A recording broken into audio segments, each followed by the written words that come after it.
21 lessons for the 21st century, meaning the supermarket Elsinore. Throughout history, almost all humans believed in several stories at the same time and were never absolutely convinced of the truth of any one of them. This uncertainty rattles most religions, which therefore considered faith to be a cardinal virtue and doubt to be among the worst things possible. As if there was something intrinsically good about believing things without evidence. With the rise of modern culture, however, the table was turned. Faith began to look increasingly like mental slavery, while doubt came to be seen as a precondition for freedom. Sometime between 1599 and 1602, William Shakespeare wrote his version of The Lion King, better known as Hamlet. Yet, unlike Simba, Hamlet doesn't complete the circle of life. He remains skeptical and ambivalent to the very end, never discovering what life is all about, and never making up his mind whether it's better to be or not to be.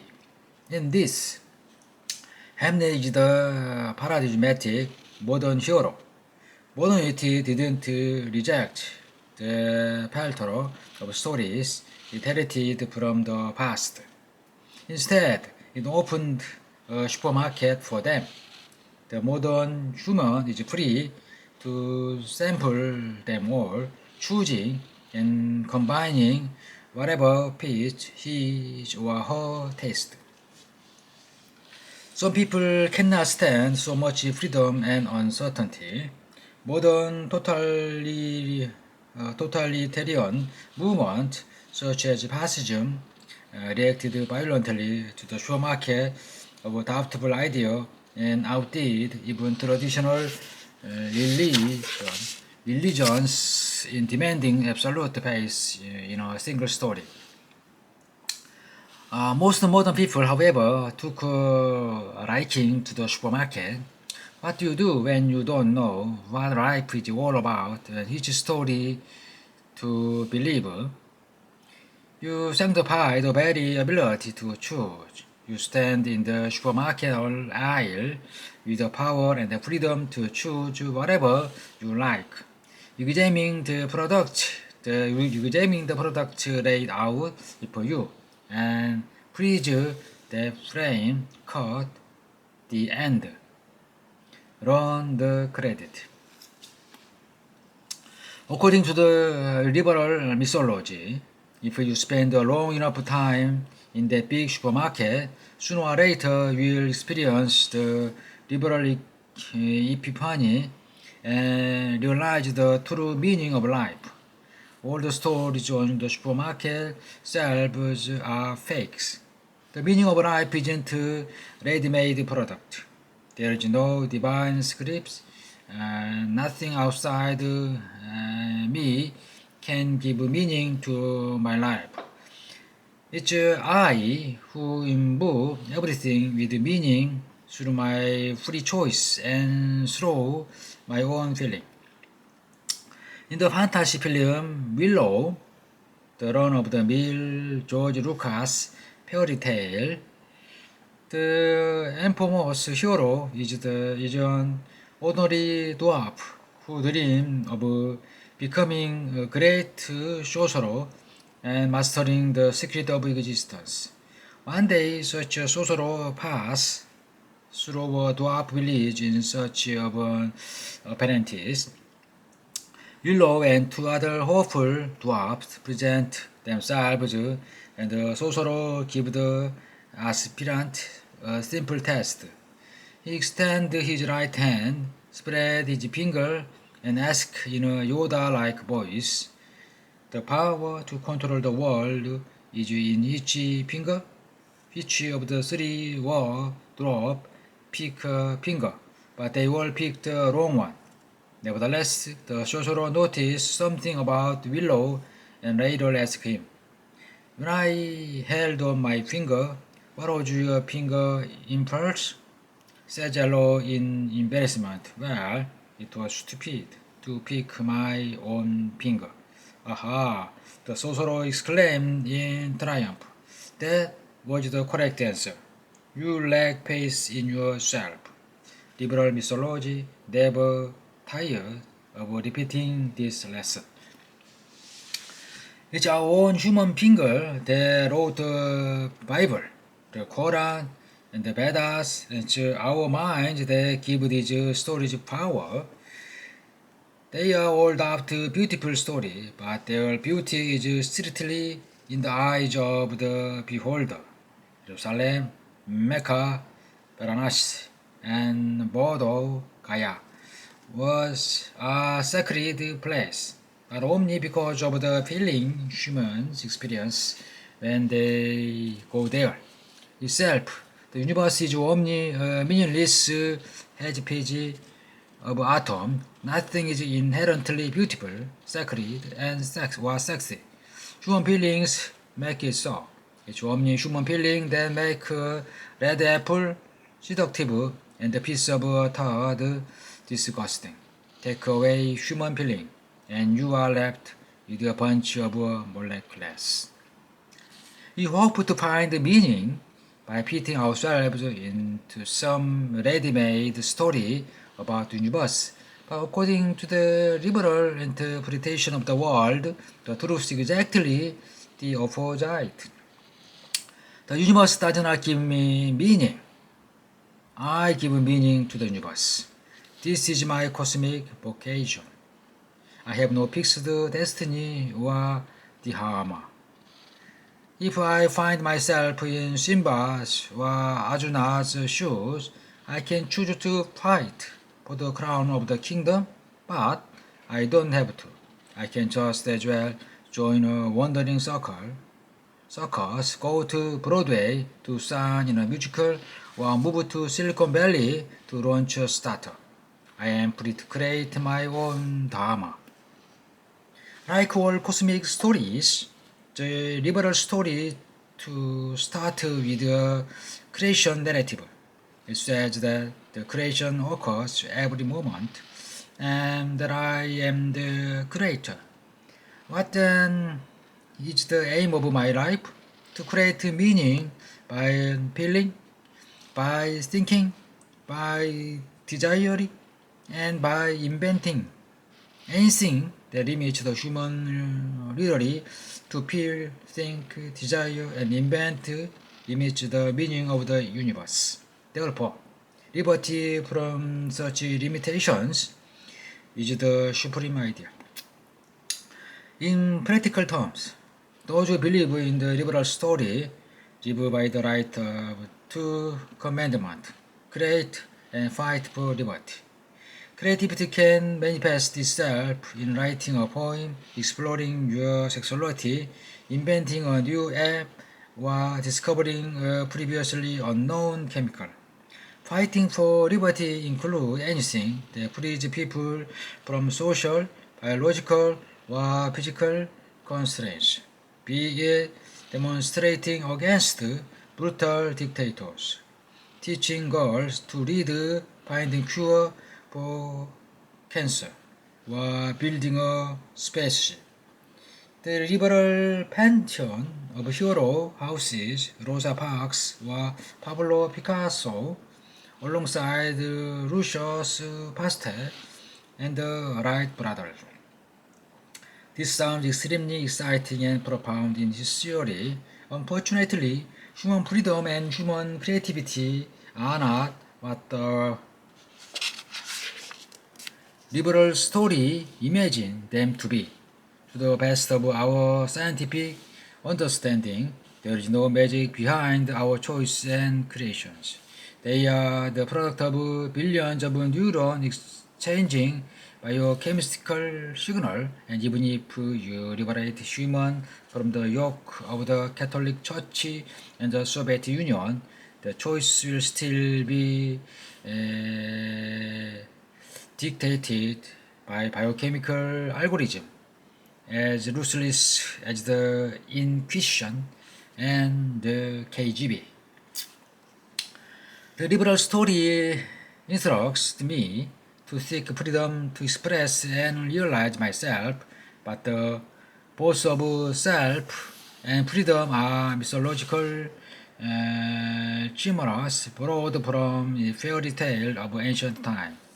Liberalism has particularly confused the notion of free will. Humans obviously have a will, they have desire, and they are sometimes free to fulfill their desires. If by free will you mean the freedom to do what you desire, then yes, humans have free will. But if you by free will you mean the freedom of choose what to desire, then no, humans have no free will. If I am sexually attracted to men, I may be free to realize my fantasy, but I am not free to feel an attraction to women instead. In some cases, I might decide to restrain my sexual urge or even try sexual conversion therapy. But the very desire to change my sexual orientation is something forced upon me by my neurons, egged on perhaps by cultural and religious biases. Why does one person feel ashamed of his sexuality and strive to alter it, while another person celebrates the same sexual desire without a trace of guilt? You can say that the former might have a stronger religious feeling than the latter. But do people freely choose whether to have a strong or weak religious feeling? Again, a person might decide to go to church every Sunday in a conscious effort to strengthen his weak religious feeling. But why does one person aspire to be more religious, while another is perfectly happy to remain an atheist? This may result from any number of cultural and genetic disposition, but it's never the result of free will. What's true of sexual desire is true of all desire, and indeed of all feeling and thought. Just consider the next thought to pop into your mind. Where did it come from? Did he freely choose to think it? And only then did you think it? Certainly not.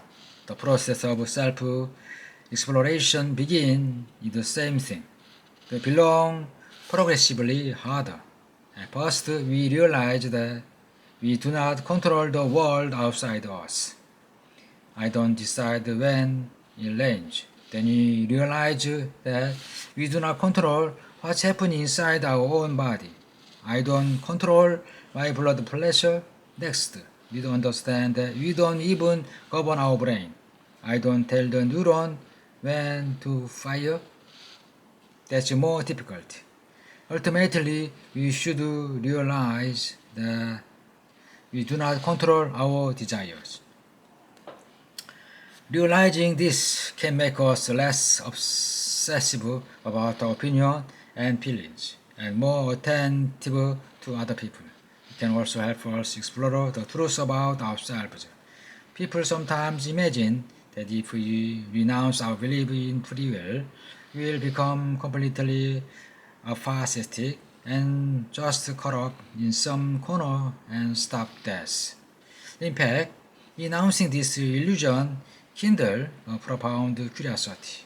As long as you strongly identify with whatever thought and desire pop up in your mind, you don't need to make much effort to know yourself. You think you already know exactly what you are, but once you realize, hi, these thoughts aren't me. They are just some biochemical vibration. Then you also realize you have no idea who or what you are. This can be the beginning of the most exciting journey of discovery any human can undertake. A crucial step on this journey is to acknowledge the self is a fictional story. The intricate mechanism of our mind constantly manufacture, update, and rewrite. There is a storyteller in my mind that explains who I am, where I come from, where I am heading, and what's happening to me right now. Like the government spin doctors who explain the latest political upheaval, my inner narrator repeatedly gets things wrong but rarely admit it. And just as the government build a national myth with flags, icon, and parade, so my propaganda machine create a personal myth with prized memory and cherished trauma that often bear little resemblance to the truth.